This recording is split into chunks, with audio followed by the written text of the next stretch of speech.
കേരളത്തിൽ അൽഫോൺസ് കണ്ണന്താനവും ബംഗാളിൽ ഭാരതി ഘോഷും അടക്കം ഒരുപറ്റം മുൻ സിവിൽ സർവീസ് ഉദ്യോഗസ്ഥരാണ് ഇത്തവണത്തെ ലോക്സഭാ തെരഞ്ഞെടുപ്പിൽ ജനവിധി തേടുന്നത്.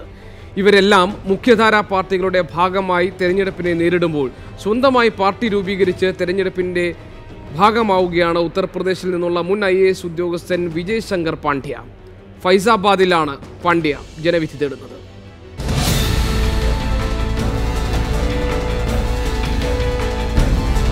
അഴിമതി വിരുദ്ധ സമരങ്ങളുമായി ബന്ധപ്പെട്ടാണ് വിജയ് ശങ്കർ പാണ്ഡ്യ എന്ന പേര് കൂടുതൽ ശ്രദ്ധിക്കപ്പെടുന്നത്. വിദ്യാഭ്യാസ വിദഗ്ധർ, മാധ്യമപ്രവർത്തകർ തുടങ്ങി ഒട്ടനവധി പേർ പാണ്ഡ്യയുടെ റീജുവനേഷൻ ഇനിഷ്യേറ്റീവിന് പിന്നിൽ അണിനിരന്നു.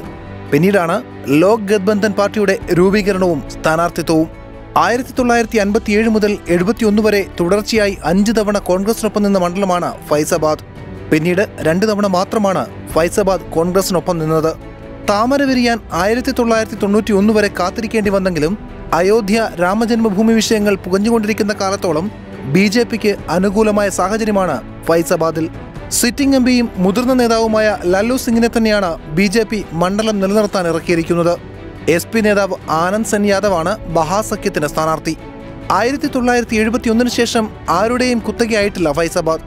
അതിനാൽ തന്നെ പുതിയ ചരിത്രം കുറിക്കാൻ സാധിക്കുമെന്ന പ്രതീക്ഷയിലാണ് വിജയ് ശങ്കർ പാണ്ഡ്യ. Election desk 24.